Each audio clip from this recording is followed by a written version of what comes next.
अधिकांश लोग 90% लोग MPhil, PhD, net, slate, JRF और एक्सपीरियंस लोग हैं, जिन लोगों की बुक्स वगैरह पब्लिश है, बहुत एक्सपीरियंस लोग।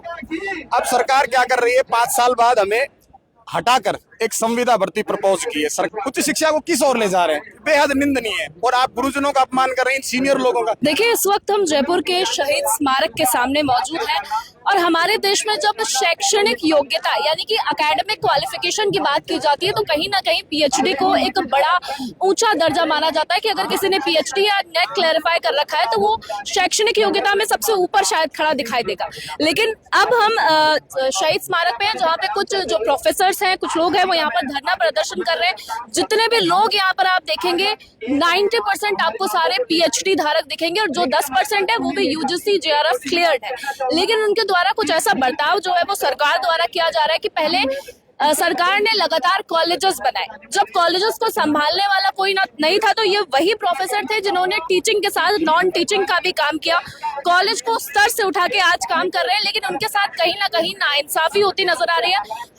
हर साल परमानेंट जो भर्ती है वो निकालने के बजाय अस्थायी भर्तियां निकाली जाती है और उसमें भी जो शर्तें हैं, जो कंडीशन है वो चेंज कर दी जाती है। उसी को लेकर आज इनका यहाँ सांकेतिक धरना प्रदर्शन है। जानने की कोशिश करेंगे। सर, पहले आप अपना परिचय दे दीजिए, उसके बाद क्या मामला है पूरा समय समझा। मैडम, मेरा नाम डॉक्टर रविंद्र सिंह यादव है। मैं विद्या संबल सहायक आचार्य संघ का प्रदेश अध्यक्ष हूँ। हम लोग पिछले 5 साल से 2021 से उच्च शिक्षा विभाग में गेस्ट फैकल्टी के रूप में काम कर रहे हैं। राजस्थान के 374 कॉलेज, राज्यशेष के प्लस नोडल कॉलेज। 2020 के बाद से सरकार ने 374 कॉलेजेस खोले।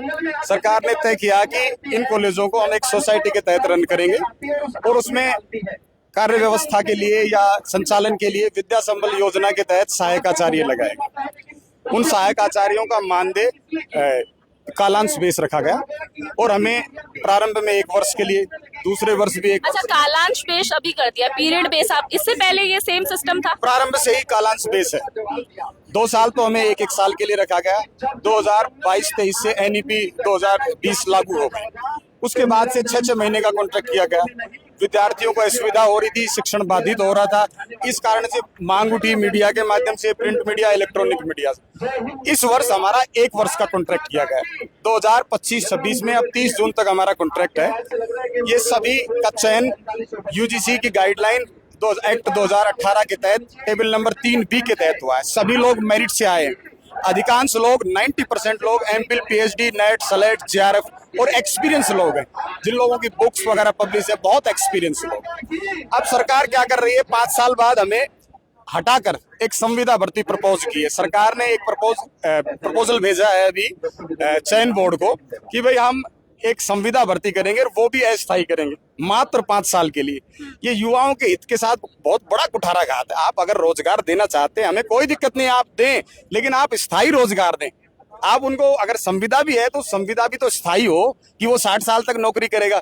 आप उसको 5 साल बाद प्राचार्य कहेंगे भैया आपका हो गया, वो 5 साल बाद वहीं खड़े होंगे जहां आज हम खड़े हैं। ये बेहद गलत बात। दूसरी बात, आपने वेतनमान क्या रखा है, मात्र 28,800 रुपए। एक चतुर्थ श्रेणी कर्मचारी का वेतन भी 40,000 से ज्यादा होता है।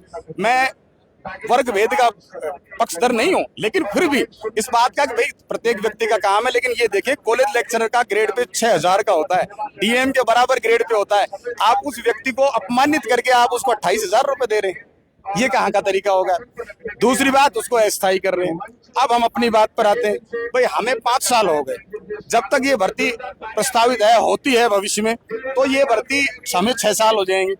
आप 6 साल वाले को हटा के 5 साल वाले को ला रहे हैं, ये जायज है क्या? फिर अगली सरकार आएगी, वो 5 साल वालों को हटा के वो पता नहीं कितने साल का लेके आएगी। आपने तो खेल बना दिया उच्च शिक्षा को।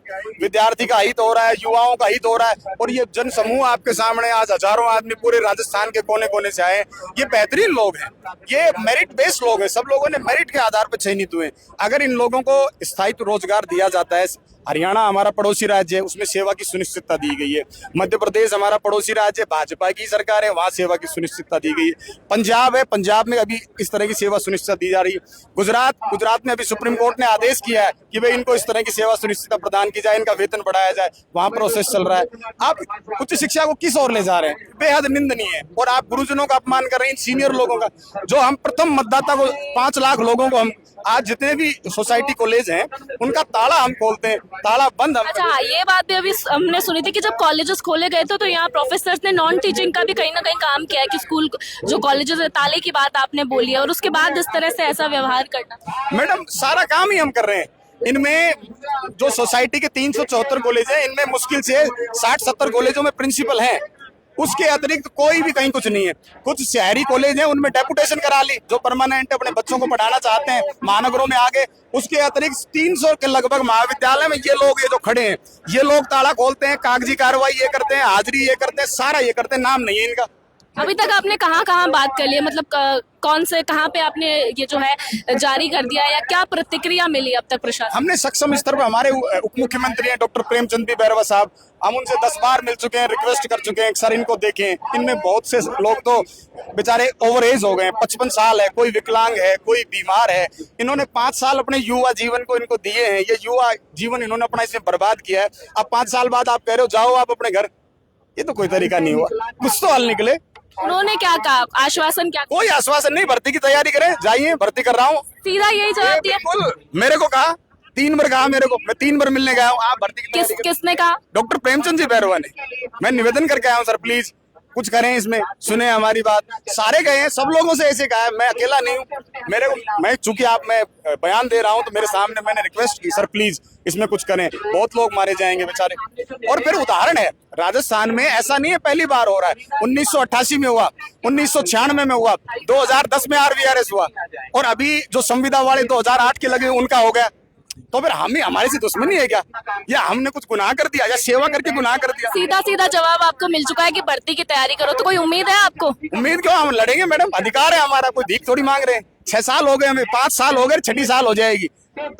आंदोलन करेंगे, ये निवेदन है, पहला निवेदन है, आज इकट्ठे हुए हैं। हुजूम आया है, हमें उम्मीद थी, इतने बहुत सारे साथी पधारे, जितनी उम्मीद से ज्यादा साथी आए। पूरे कहाँ से लोग आए?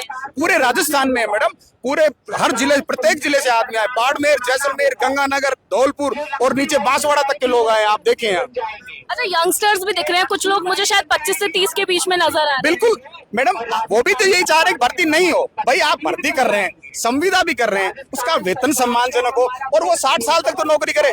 5 साल बाद प्रिंसिपल ने कहा दिया जाओ, वो परीक्षा दे, तैयारी करे, उसके माँ बाप इतना खर्चा कर रहे हैं, उसे शहर में रख रहे हैं, यहाँ ला रहे हैं, उतना खर्चे के बाद 5 साल बाद बेचारा नौकरी लगे, घर जा। ये तो बात नहीं हुई ना। भर्ती करें ना आप, स्थायी भर्ती करें, कोई दिक्कत नहीं है हमें, लेकिन हमें कंसीडर करें ऐसे नहीं। जिसमें न्यायालय का आदेश मैं बताना चाहूँगा, मैं डॉक्टर गणेशा राम। इसमें राजशेष कॉलेजों के अंतर्गत सरकार को कोर्ट ने भी कई बार हमें गेस्ट फैकल्टी के संदर्भ में हमारे पक्ष में आदेश दिए, जिसमें एक आदेश है डॉक्टर ज्वाला प्रसाद व अन्य बनाम राजस्थान राज्य, जिसमें सरकार को ये कहा था कि जो राजशेष कॉलेज है उसके अंतर्गत Rajasthan college education society hiring of man power rules 2023 के तहत सरकार है वो सभी गेस्ट फैकल्टी सहायक आचार्य यानी उनको बेनिफिट दिया जाए और सीधा समायोजित किया जाए। लेकिन इस संदर्भ में अभी तक सरकार की मंशा देखिए कि अवमानना की जा रही है। उस संबंध में अवमानना याचिकाएं तक जारी हो चुकी है, सरकार के अधिकारियों को नोटिस जारी हो चुके हैं, और जल्दी ही इस संबंध में सरकार के अधिकारियों को कोर्ट में खड़ा होना पड़ेगा। तो इतनी हिम्मत दे के सरकार कोर्ट तक का नहीं मान रही और हमारा है वो शोषण करती जा रही है, तो हम क्यों नहीं, हम क्या करें इस मामले में। लास्ट में हम यही उम्मीद करते हैं कि सरकार हमारी बात। यहाँ पे अभी जो थे उन्होंने कहा कि 1 साल से हम ये ज्ञापन दे चुके हैं, 1 साल से हम अपनी बात रख रहे हैं, लेकिन किसी तरह की जो है अभी तक कोई आश्वासन भी नहीं दिया गया, ना कार्रवाई की गई है। 1 साल हो चुका है, कितनी उम्मीद है, कितने समय तक डटे रहेंगे? 1 साल नहीं मैम, कम से कम पिछले 4 से 5 सालों से हम इनको ज्ञापन देते जा रहे हैं। यहाँ तक कि मुख्यमंत्री जी तक भी हम ज्ञापन दे चुके हैं, उन्होंने भी हमें केवल आश्वस्त करते जा रहे हैं कि हाँ हम आपका कुछ न कुछ करेंगे, लेकिन अभी तक हमें ऐसी कोई उम्मीद नहीं जगी है कि करेंगे। आज लास्ट में जब हम कुछ उम्मीद नहीं दिखी, तब हजारों की संख्या में यहाँ हम इकट्ठे हुए हैं और हमारी मांगों के संबंध में कहना चाह रहे हैं। हम सरकार से लास्ट में यही उम्मीद करते हैं कि आप हम सभी का रोजगार देखते हुए हमें समायोजित किया जाए और उसके आधार पर हमारे रोजगार को सुनिश्चित किया जाए। और अगर सरकार इस तरह की मांग नहीं मानती है तो हम इस संबंध में आगे उग्र आंदोलन भी करेंगे अगर जरूरत पड़ी तो। लेकिन हम उम्मीद करते हैं कि सरकार उग्र आंदोलन का आपने लिया है, थोड़ा सा स्पेसिफाई करेंगे ये उग्र आंदोलन से क्या कहना चाहते हैं? हम अभी उम्मीद करते हैं कि सरकार जब विधानसभा चल रही है, क्या पता हमारी मांग को मान ले। अब अगर नहीं करेगी तो हम आगे की रणनीति के साथ आगे की कार्रवाई करेंगे। चलिए देखिए महिलाएं भी यहाँ पे हैं। मैम थोड़ी सी आपसे भी बात करना चाहेंगे, क्या कहेंगे? यहाँ पे बड़ा गंभीर मुद्दा बना हुआ है, इतने क्वालिफाइड जो प्रोफेसर्स हैं उन्हें यहाँ पे धरने पे बैठने पे कहीं ना कहीं मजबूर हो गए हैं, क्या कहेंगे? आप कहाँ से आए हैं, पहले अपना परिचय। मैम मेरा नाम अनुषा बंधु है और मैं राजकीय कुराबड़ में महाविद्यालय कुराबड़ में पढ़ा रही हूँ। और मैम हम लोग 2021 से इस व्यवस्था में लगे हुए हैं जो पिछली गवर्नमेंट ने शुरू की थी। और अभी एक नया इन्होंने दिया है कि अभी 5 वर्ष के लिए ये जो है वो नियुक्ति निकाल रहे हैं। रासेस के अधीन हम 374 कॉलेज खुले हुए हैं मैम, और वहाँ पर ये नई में से भर्ती निकाल कर करना चाहते हैं। 2021 से हम लोग लगे हुए हैं, तो हमारे लिए सरकार ने क्या सोचा है? हम 5 साल काम किए हुए लोगों को क्या वो फेंकेगी बाहर निकाल कर और दूसरे बंदों को लाएगी? तो हमारा क्या वजूद है, क्या अस्तित्व है? उसी अस्तित्व की लड़ाई के लिए आज हमारे सारे बंधु विभिन्न संभागों से यहाँ एकत्र हुए हैं। हमारी सरकार से यही मांग है कि जो भी आपने भर्ती की प्रक्रिया के लिए यहाँ आगे जो फाइल बढ़ाई है उसे निरस्त किया जाए, और जो बंदे हमारे काम कर रहे हैं उन्हीं को आगे जो है समायोजित करके इस व्यवस्था में लाया जाए। अच्छा यहाँ अभी हमने सुना कि 5 साल लगभग काम करते सभी को यहाँ पे हो चुका है। 5 साल की लिमिट रखी गई है कि 5 साल के लिए प्रोबेशन पीरियड जो होता है वो 2 वर्ष का होता है।